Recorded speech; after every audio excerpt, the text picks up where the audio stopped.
En las sombras de las grandes ciudades, entre templos silenciosos, mercados abarrotados y callejones olvidados por el tiempo, existe una organización que durante siglos ha operado fuera del alcance de cualquier ley y de cualquier moral. Su nombre apenas se pronuncia. Sus símbolos, ocultos, sus rituales, sellados con sangre, son las tríadas. Muchos las conocen como la mafia china, pero eso es apenas la superficie. Lo que hoy parece un sindicato del crimen con alcance global fue en su origen una red de resistencia milenaria, capaz de derrocar imperios, manipular revoluciones y gobernar desde las sombras. Su historia no empieza con drogas ni dinero, sino con espadas, rebeliones y traiciones selladas con juramentos sagrados. Este no es un video sobre crimen, es un viaje a través de una organización secreta que ha sobrevivido más de 1000 años, transformándose en algo mucho más peligroso de lo que cualquier mafioso occidental pudo imaginar.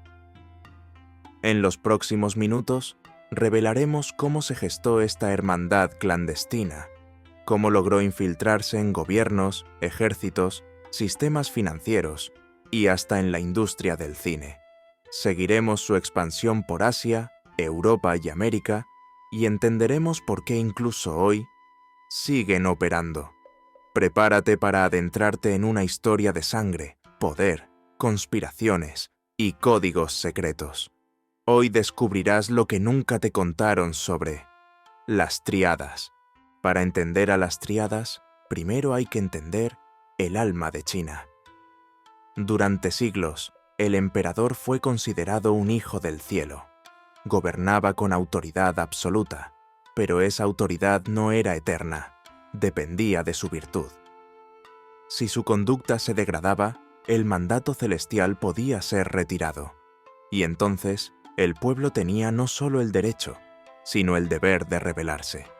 Esa idea fue el germen de las sociedades secretas. A lo largo de la historia, muchas veces el pueblo chino se encontró bajo gobiernos corruptos, invasores o dinastías decadentes. En esos períodos surgieron organizaciones clandestinas, no solo para sobrevivir, sino para resistir.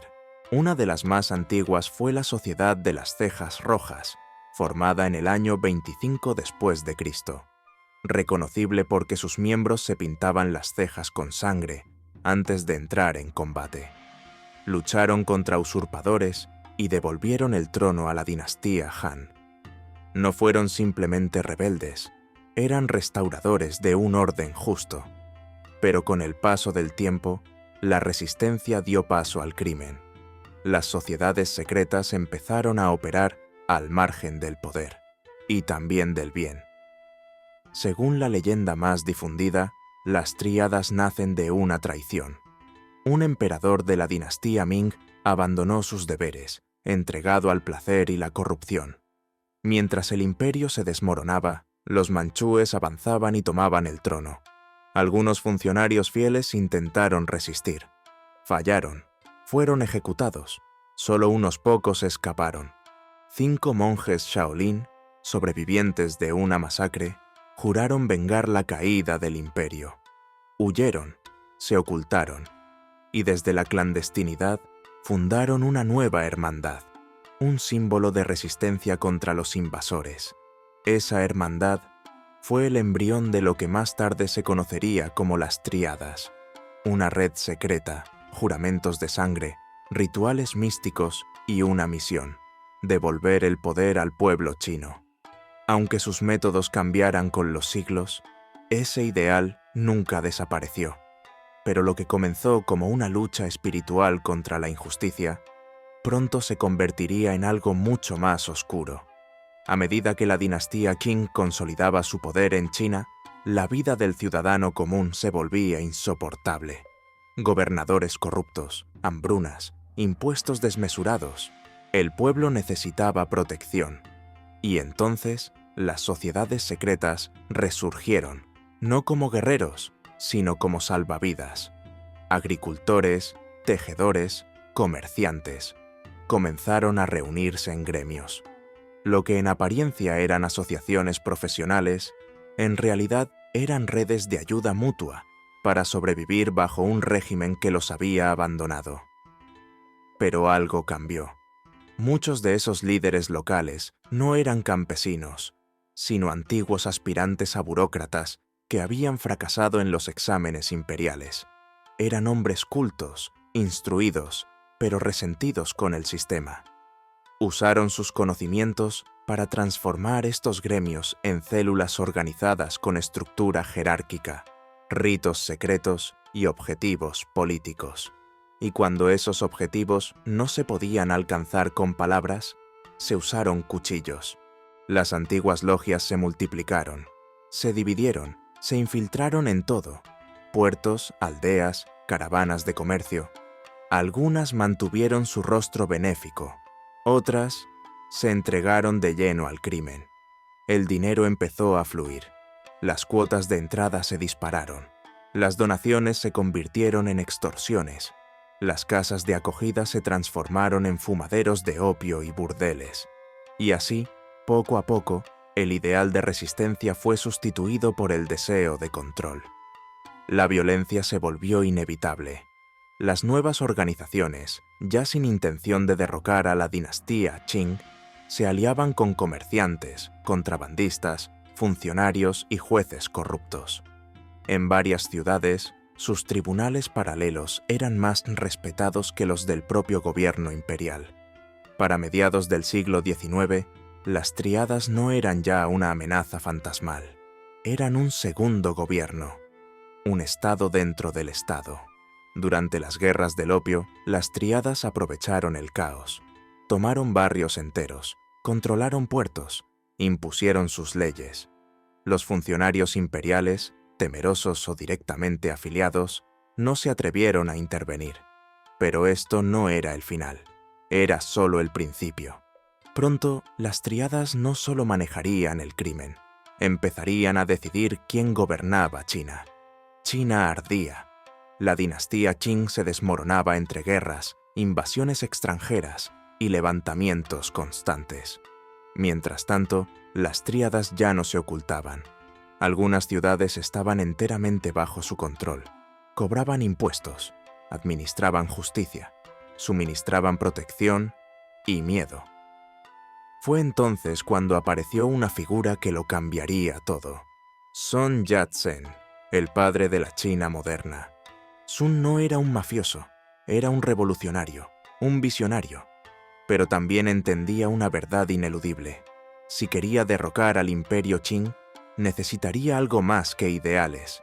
Necesitaba hombres, dinero y estructuras clandestinas, y las tríadas lo tenían todo. Sun Yat-sen no tardó en vincularse con ellas.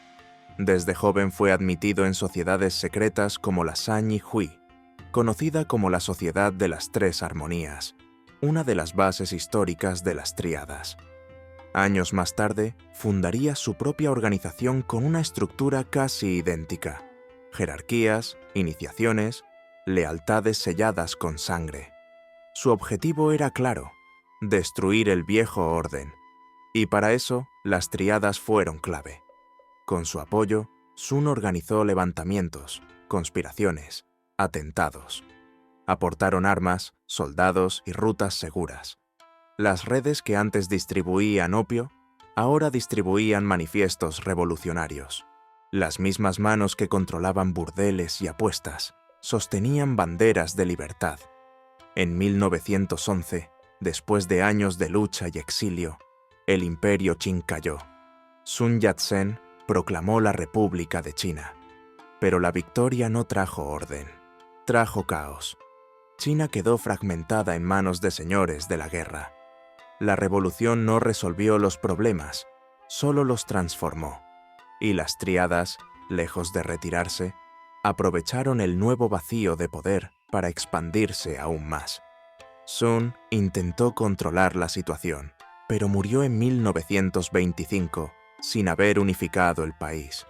Sin embargo, su legado sobrevivió, y con él, las tríadas que lo habían apoyado.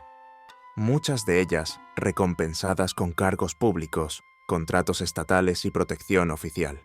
El crimen ya no operaba en la sombra, se había sentado en el despacho del poder. Pero lo que venía sería aún más oscuro.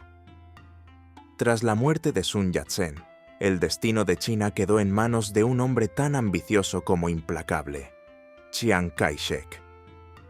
Militar de formación, político por necesidad y aliado de las triadas por conveniencia, Chiang entendía el lenguaje del poder y estaba dispuesto a usarlo.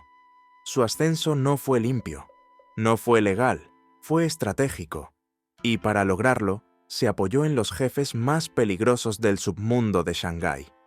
Uno de ellos dominaba los barrios más corruptos, los negocios más lucrativos y los callejones más mortales. Su nombre, Du Yuesheng, apodado El Orejudo.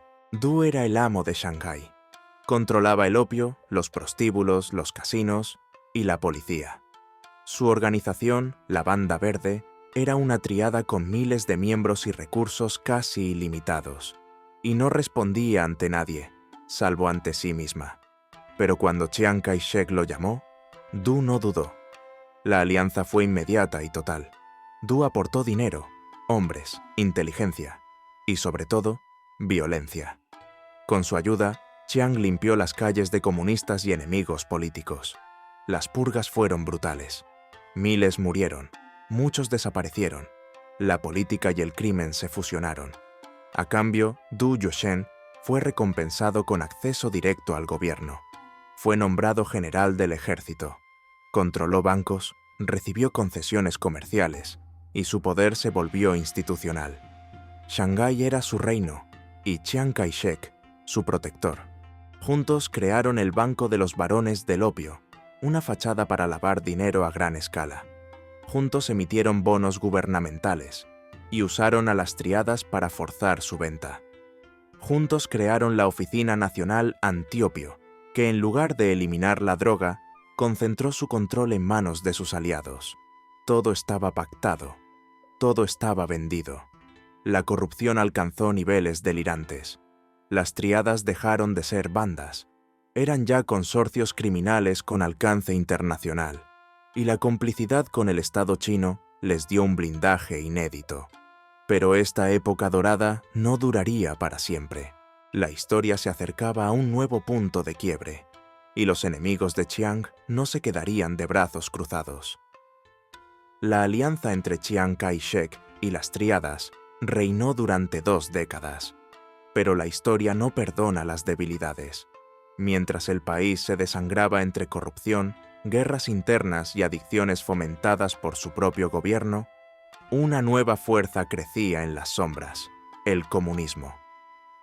Mao Zedong, al frente del Ejército Rojo, prometía limpiar China de su decadencia.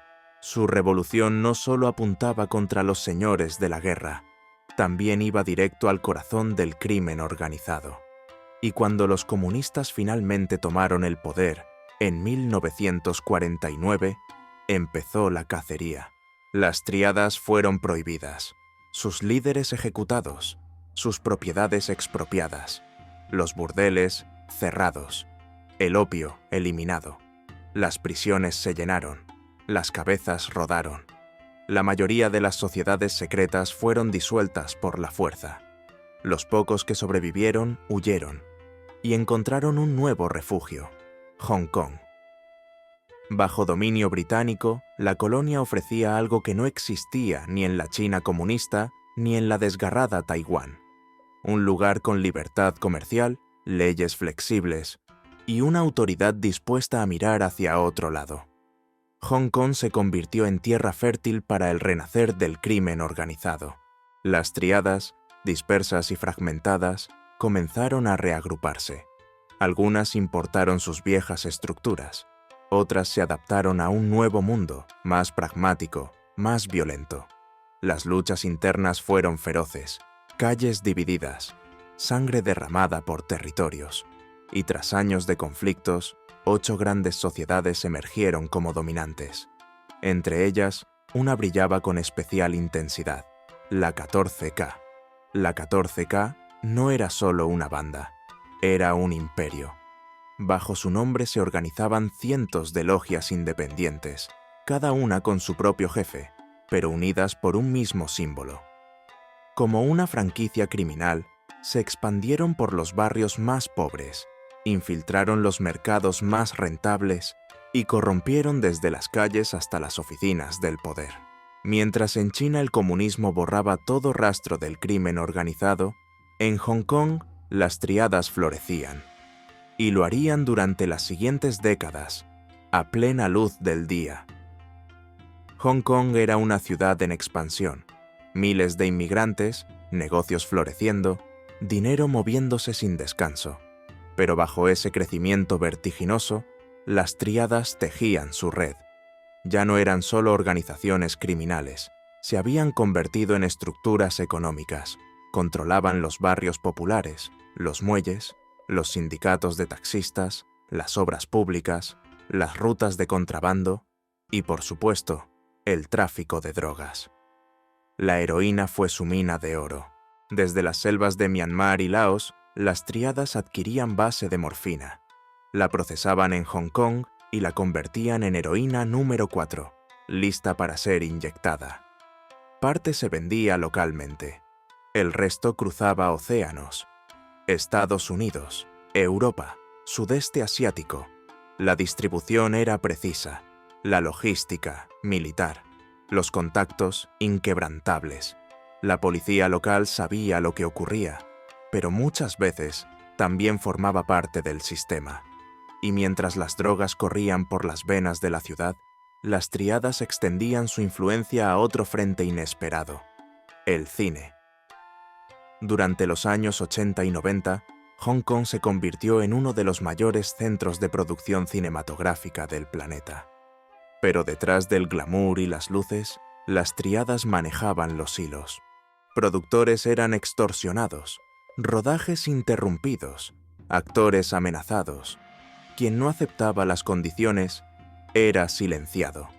Las sociedades no solo cobraban por filmar en ciertos barrios, también financiaban películas completas, imponían protagonistas y obligaban a mantener en cartelera filmes que el público no quería ver. Incluso figuras como Jackie Chan sufrieron presiones directas. Su negativa a colaborar le costó caro. Las amenazas llegaron, y la advertencia fue clara. Nadie se burla del poder de las tríadas sin pagar un precio. Y no era solo el cine. Las tríadas controlaban rutas de taxi enteras. Decidían quién podía vender en qué esquina. Asignaban puestos en mercados de pescado. Inflaban precios, cobraban comisiones, organizaban huelgas, destruían locales de quienes no pagaban. En la industria de la construcción eran omnipresentes. Robaban materiales, imponían empresas vinculadas, bloqueaban entregas, exigían sobornos. Incluso el nuevo aeropuerto internacional de Hong Kong fue construido con su participación encubierta. Desde la primera excavación hasta la última reforma de un apartamento, cada ladrillo tenía un precio. Y ese precio pasaba por las tríadas. Esto no era solo crimen, era administración territorial, era control social, era poder puro. Y en ese momento, nadie podía detenerlas. Mientras en Hong Kong consolidaban su dominio, las tríadas pusieron la vista más allá del mar. China, bajo el régimen comunista, ya no era un terreno fértil, pero el resto del mundo, sí. Y así comenzó una nueva etapa, la expansión global.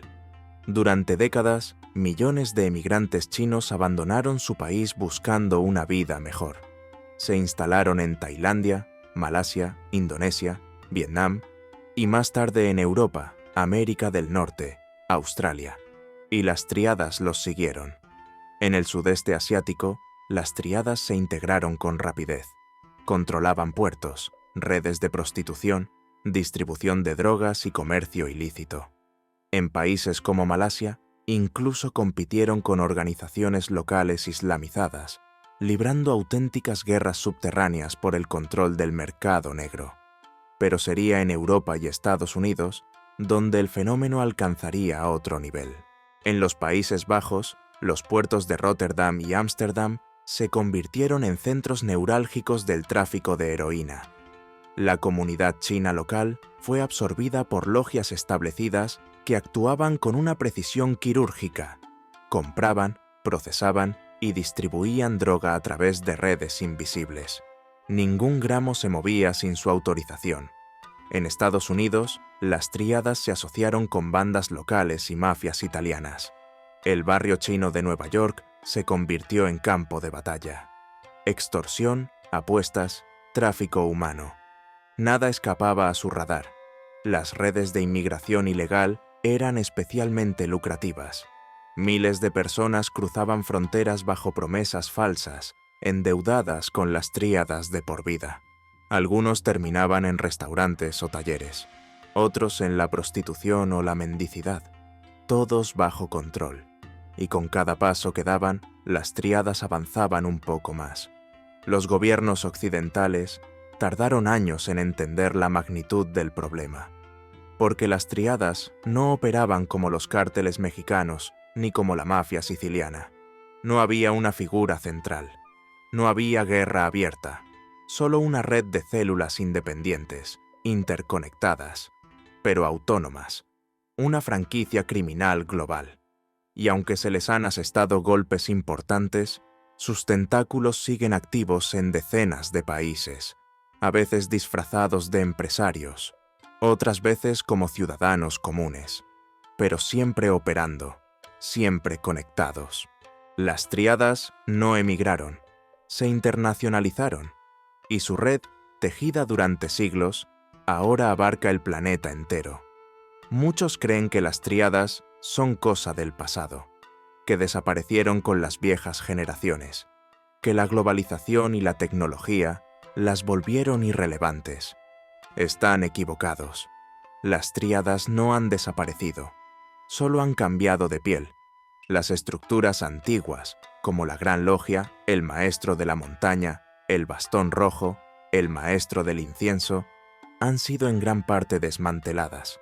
En su lugar han surgido logias independientes, operando de forma casi autónoma, como células descentralizadas de una red más amplia. No responden a una sola cabeza, no se comunican abiertamente, pero comparten códigos, contactos y enemigos.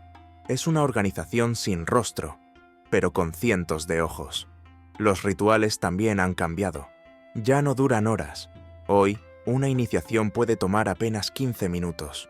Un juramento, una gota de sangre, un cuenco compartido. Suficiente para sellar una lealtad que puede durar toda una vida. El reclutamiento se centra en los más jóvenes, entre los 15 y los 18 años. Adolescentes en barrios vulnerables, tentados por la promesa de protección, respeto y dinero rápido. Al principio ingresan a pandillas menores, prueban su valor con delitos pequeños, vigilancia, cobro de deudas, agresiones. Si sobreviven y demuestran lealtad, ascienden. Los símbolos siguen presentes, tatuajes que solo otro miembro puede interpretar, cicatrices deliberadas, ubicadas en zonas donde puedan mostrarse o esconderse. Y aunque muchos se mantienen en niveles bajos toda su vida, unos pocos logran avanzar.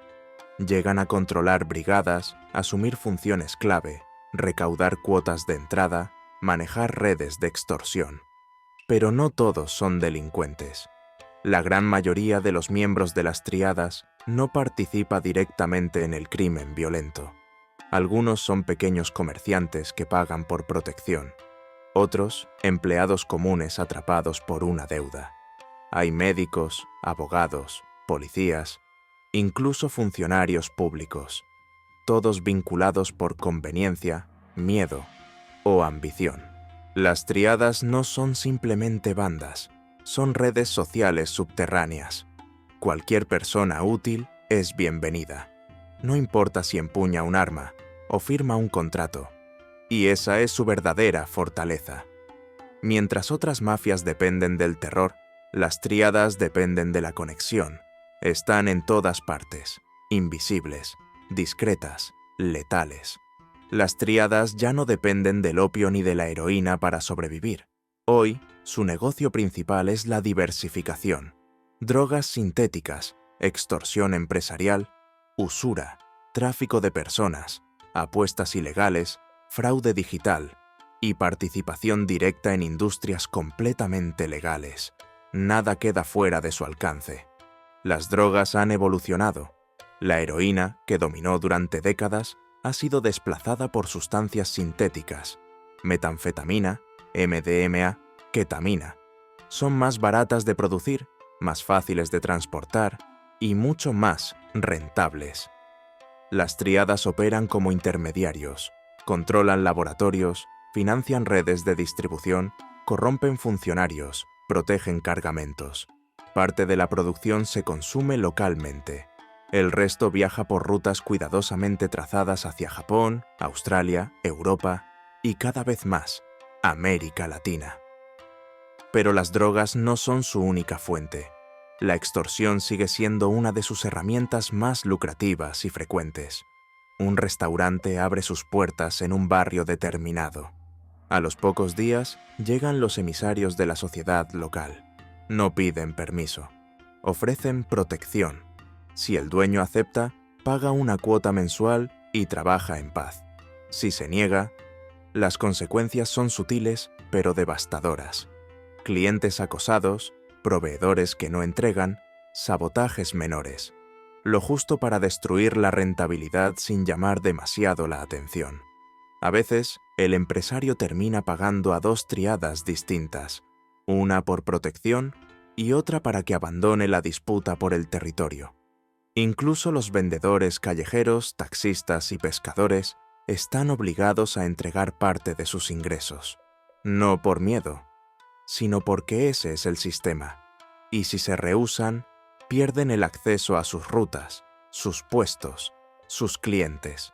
En el sector de la construcción, las tríadas han logrado una infiltración casi total, desde el robo de materiales hasta el control de empresas subcontratadas, pasando por sindicatos manipulados y contratistas forzados a pagar por seguridad.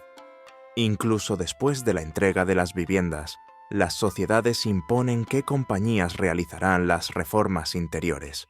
Si el comprador quiere contratar por su cuenta, no se le permite. Cada piso vendido, cada baldosa colocada, cada movimiento, deja una ganancia para la organización. En la industria cinematográfica, su presencia continúa. Cobran por permitir filmaciones, imponen actores, financian producciones que deben recuperar su inversión, aunque el público no las vea. Y si un actor se niega, se le envía un recordatorio. A veces legal, otras veces no tanto. Y ahora, un nuevo frente ha surgido: el cibercrimen. Phishing, extorsión digital, lavado de dinero en criptomonedas, redes de apuestas online ilegales. Las tríadas han entrado al mundo digital con la misma lógica con la que operaban hace siglos. Estructura, sigilo, amenaza. El crimen ha cambiado. Ellos también. Y su capacidad de adaptación es lo que las mantiene vivas. Más de 1000 años después de su aparición, las tríadas siguen existiendo. Ya no derrocan emperadores. Ya no invocan rituales místicos en bosques remotos. Pero están presentes. Y su poder sigue intacto. Solo ha cambiado de forma. Hoy operan en decenas de países, desde Hong Kong y Taiwán hasta Canadá, Australia, Reino Unido, Malasia, Países Bajos, Estados Unidos. No necesitan llamar la atención, solo necesitan presencia. Cada logia, cada célula, cada contacto es un eslabón más en una cadena invisible, una red sin centro, sin bandera y sin fecha de caducidad. Gobiernos han intentado erradicarlas, unos con represión, otros con infiltración, y algunos simplemente comprando su silencio. Pero las tríadas no se desarman con leyes, porque no son solo crimen, son sistema. Están hechas para sobrevivir a la presión, a la persecución y al tiempo. Mientras haya desigualdad, habrá quien busque protección. Mientras exista corrupción, habrá quien ofrezca un atajo. Mientras la justicia tenga precio, siempre habrá alguien dispuesto a pagar. Y allí estarán las tríadas, adaptándose, mutando, prosperando. Pueden cambiar de nombre, pueden operar desde un escritorio o un almacén clandestino, pero su esencia permanece. No es necesario conocer sus símbolos, ni ver sus tatuajes. Basta con entender que siguen aquí, observando, esperando. Porque las tríadas no desaparecen, se silencian, y cuando creas que han muerto, es porque se han vuelto invisibles. Gracias por acompañarnos en este recorrido por una historia oculta durante siglos. Una historia de poder, silencio y resistencia que sigue escribiéndose, lejos de los focos, pero nunca lejos de nosotros. Si este contenido te ha parecido valioso, suscríbete al canal y activa las notificaciones. Aquí seguimos explorando las estructuras que operan fuera de la historia oficial, pero definen el mundo en que vivimos.